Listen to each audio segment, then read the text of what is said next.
المقدس خیره بنسټ قدرمنو لیدونکو سلامونه او نیکې هیلې او احترامات. قدرمنو لیدونکو د ډېره موده وروسته هغه فامیل ته راغلم چې څه موده مخکې په خیمه کې اوسېده او په هغه وخت کې د دې ځای ډېره سخته ګرمي هم وه، ځکه دلته ټولې وچې تړې دي او په دغه تړو کې نو هر وخت د ګرمۍ له وجې سره ورونه بل وو. دی ورور سره د وړو بچو په دغه کېږدۍ کې ژوند کولو او دا کېږدۍ هم په هغه وخت کې د دې تر څنګ دغه دیوالونه نه وو، همدارنګه دغه کوټه نه وه. موږ د دې ورور سره خبرې وکړې، ویډیو مو وکړه، ملګري مو خبر کړل، د بهر هېوادونو نه خلکو مرستې وکړې، په هېواد کې دننه ورونو مرستې وکړې، دا د کوټه جوړه شوه. بیا ډېر وخت د دې کوټې دغه چت چې و دا نه و. نو یو ورور د جلال آباد د ښار نه 3000 کلدارې د دې کوټې د چت لپاره راته راولېږلې، 2000 کلدارې بل یو صراف راولېږلې، همدارنګه 50,000 روپۍ یو کس ګړوکو کې لاس په لاس راکړې، 10,000 کلدارې بل ورور راته لاس په لاس په ګړوکو کې راکړې وې، 20,000 کلدارې وې، خو په 20,000 روپۍ باندې د دې کوټې چت نه کېده، ځکه یوازې ګاډر چې دي 15,500 خواوشا روپۍ ورباندې راتلې. ډېر وخت صبر مو وکړو د دې په خاطر چې موږ ویل چې نور ورونه هم مرسته وکړي د دې کوټې دغه چت وشي. دلته چې موږ سوچ وکړو نو ژمی هم ورباندې راغی او د دې ځای ګرمي او یخني دواړه ډېر سخت وو.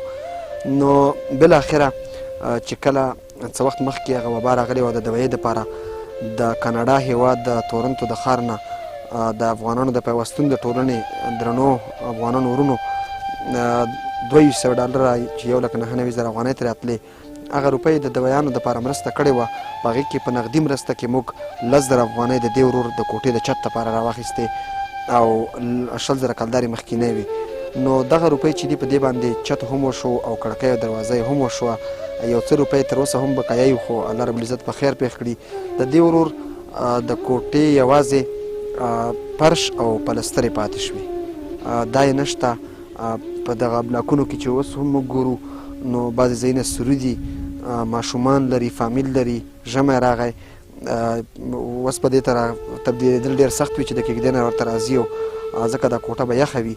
تاسې درنو وروڼه په دې برخه کې هم راسره مرسته وکړئ. یوازینۍ پلسترې یو فرش یې پاتې دی، همدارنګه تشناب چې دی هغه هم تر اوسه د تشناب چت هم نشته. نو دغه لږه مرسته پاتې ده. د دغه ورور دغه واړه تنکي بچي به د کېږدۍ نه کوټې ته شي. نو په دې برخه کې هم راسره مرستې وکړئ.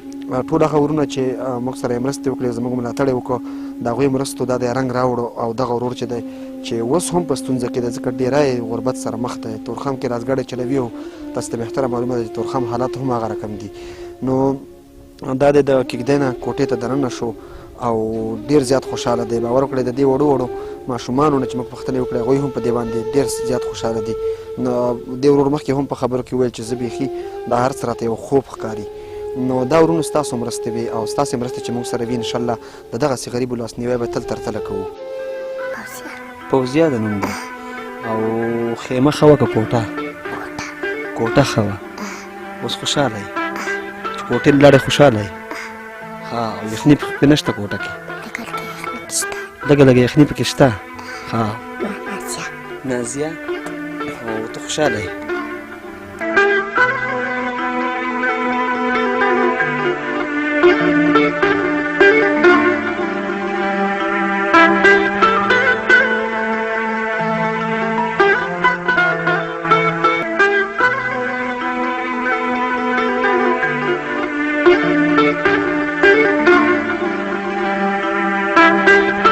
درنو ملګرو، دغه ماشومان چې په یو داسې سخت ځای کې اوسېږي، که ژمی ورباندې نور را سخت شو نو اوس یې لاسونه دغه مخونه دغسې دي، په خپو باندې څپلۍ هم نه لري، په یو داسې کورنۍ کې ژوند کوي چې پلار یې لاسګاډی چلوي. نو حتما به د دوی ژوند دغسې وي، ځکه غربت ډېر بد وي. دغسې د وړیو ګلالیو ماشومانو دعاګانې چې مو واخیستې انشاءالله الله پاک مو نه بدرنګوي. هر ورور چې په دغه کوټه کې مرسته کړې ده، که نغدي مرسته یې کړې ده، که څه یې د وسه شوي دي، څه منډه ترړۍ وهلې ده، بل ته یې وینا کړې، د بل نه یې روپۍ راخیستې دي، الله رب العزت ورته ډېرې نیکې بدلې ورکړي. او دوی هر ماښام هر غرمه که ډوډۍ ته په دسترخوان کښېني، که پر مانځه باندې ودرېږي، په تاسو ټولو پسې ډېرې ډېرې دعاګانې کوي. نو خپلې مرستې زموږ سره جاري وساتئ، موږ به یې دغسې کورنۍ ته لاس په لاس رسوو.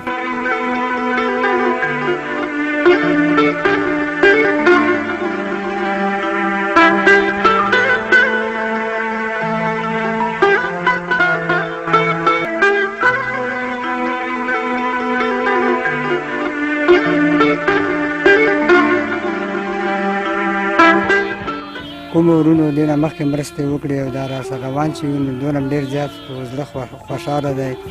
اول په خیمه کې پراته وو، خیمې نه الله تعالی بس دا اوس کوټه کړه، کوټې چت هم کې ورشو او الله تعالی دغه تېر خلکو چې موږ سره چا لاس اړولی صرف د الله رضا پاره الله تعالی د دو سره داسې کار وکړه چې بس اخرت کې به ګټه باندې راشي او الله تعالی د دو کامیاب کړو په دې دنیا ما په هغه دنیا چې موږ سره چا لاس اړولی دغه شي کې موږ سره برخه واخیسته چې زموږ حیا او عزت یې سنبال کړه. الله تعالی د دو حیا عزت سنبال کړه په دې دنیا باندې او په هغه دنیا باندې بس دونه موږ ډېر زیات خوشحاله یو. الله تعالی د دو خوشحاله کړه او الله تعالی د دو مخ خرابوي. ګرمي هم را من تېره شوه، ګرمۍ سختې نمبر یې حساب کتاب هم را من تېر شو، هغه هم ورته کړه خیمه کې، خو هغه خیمې اجر خدای پاک موږ له راکړه، کوټه یې راته راکړه. الله تعالی د خلکو په برکات باندې خلکو لاس را سره واړول او هغه کوټې چاته مو شو.